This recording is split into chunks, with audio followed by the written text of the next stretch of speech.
और लोकल पार्टियां हैं राज्य स्तर पे, लोकल पार्टियां हैं, सब लोग लोकल पार्टियों में अलग अलग वोट करते हैं। तो हम लोग 15 अगस्त 1947 को आज़ाद हुए, उसके बाद से हम लोग को बोलने की आज़ादी।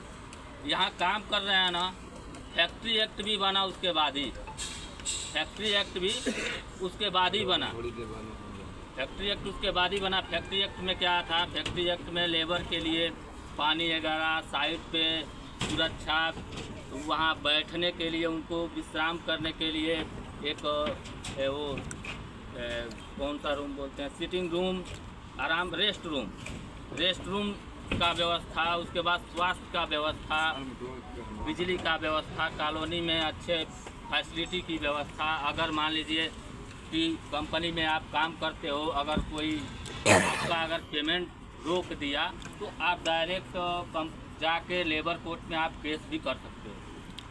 आप लेबर कोर्ट में केस भी कर सकते हो। आपका कॉन्ट्रैक्टर भाग गया तो आप लेबर कोर्ट में कंपनी के ऊपर केस करोगे ना, तो कंपनी के पास अगर रिकॉर्ड होगा कि आपको मैं सैलरी दिया हूँ, तब तो कंपनी आपको पैसे नहीं देगी।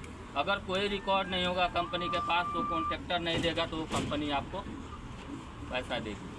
तो फैक्ट्री एक्ट के तहत बहुत सारे प्रावधान बनाए गए, इलेक्ट्रिकल का अलग, BOCW, labour licence, WC policy, हर चीज़ लागू किया गया।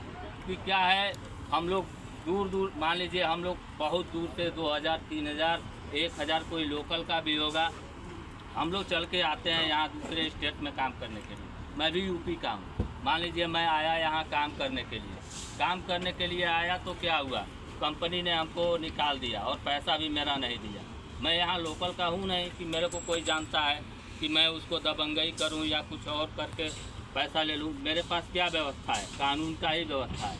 मैं क्या करूँगा, लेबर कोर्ट जाऊँगा, लेबर कोर्ट जाके कंपनी के खिलाफ़ मैं मुकदमा वगैरह करूँगा। उसके बाद जांच होगा, उसके बाद कंपनी अपना प्रूफ भी खाएगी कि भाई मैंने उसको सैलरी दे दिया है। तो क्या होगा, तो अब मैं झूठा हो जाऊंगा। मेरे को मान लो कोई जो भी धारा लगना है मेरे ऊपर लगेगा, नहीं तो कंपनी पैसा प्रोवाइड कराएगी।